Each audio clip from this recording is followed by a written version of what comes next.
Hello buddy, well thank you for watching this again. Here we are with another tutorial for this time extra long factorials on HackerRank again. But the problem is this tutorial is only going to be about big integers. I was going to solve the problem through big integers in Java, so I hope you enjoy it. So here we ask this, this traditional question to calculate factorials. But the problem here is that the result is going to be a big integer, so it's stored even in a 64-bit long variable. So I'm just going to use Java. And here we are. I'm going to start with this.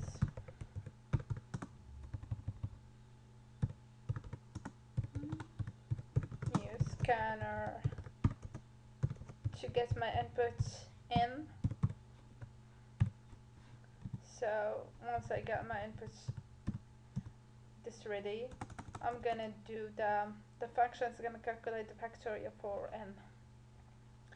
I'm gonna choose it to be static, so I will not need to call it again.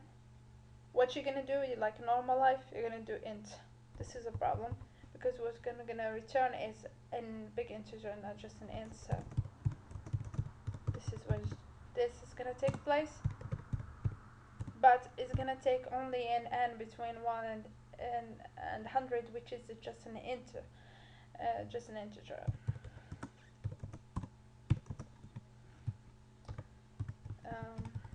Here we are. Just gonna use this as an increment because it's gonna be inferior or equal to n, so I'm safe with an int. And I'm gonna create another big integer that I'm gonna have the result of calculating the factorial of n, which is this. Sorry. So you're gonna say, why did I use this function? I need to initialize the value of d. So as to initialize the value of d, what I'm gonna do, I'm gonna use 1 and affix it to d. The problem is 1 or I is actually an int and not a big integer, so there's gonna be a problem. So as to do the initialization with 1, which isn't just an int, you use this to convert 1 to a big integer. And our function,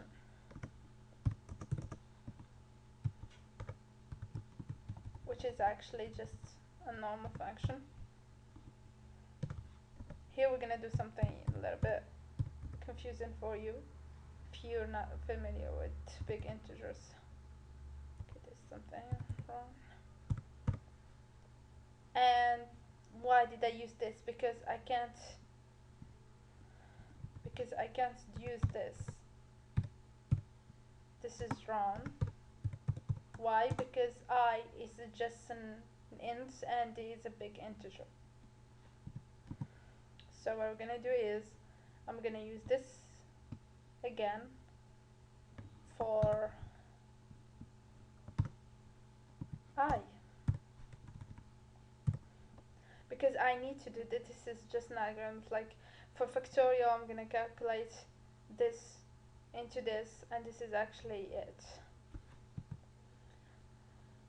So here we are. I'm gonna increment the I, and at the end I'm gonna return my d, and I just need one more input. Big integer is in math. It's in math. So like this, I'm gonna be safe. Uh-oh. This is a dot. This is the bad thing about about this text editor. Otherwise it's perfect. And it's good, so I'm not to think too much about your Eclipse, or I don't know what editor you use. So sometimes you use something like that to give you more confidence in using the language you're using. I'm gonna use this to get my int, system parameters, and you learn also to be more precise. I'm running the code and compiling it, and it's been successful. I passed the first test cases. Let's see if it passes all test cases and the challenge. Yes, it does. So if you liked my tutorial or you have inner marks or something, please subscribe, or I don't know, suggest me any other tutorial or challenge. I'll be listening. Thank you so much, and to next time.